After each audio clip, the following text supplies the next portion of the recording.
Policia e Fierit ka shpallur në kërkim Skerdi Resuli nga fshati Dris pas plagosjes së dy të rinjve, Renato Hoxha dhe Devi Hoxha. Dy kushërinjt ndodheshin në afërsi të parkut qendror rreth orës 23 të së dielës, ku janë përfshirë në një konflikt fizik me 36 vjeçarin Skerdi Resuli.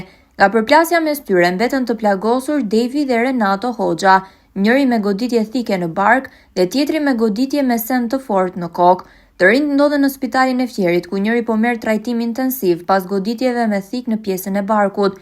28 vjeçari tjetër i goditur në kokë, sipas bluzave të bardha në spitalin e Fierit, e ka kaluar rrezikun për jetën.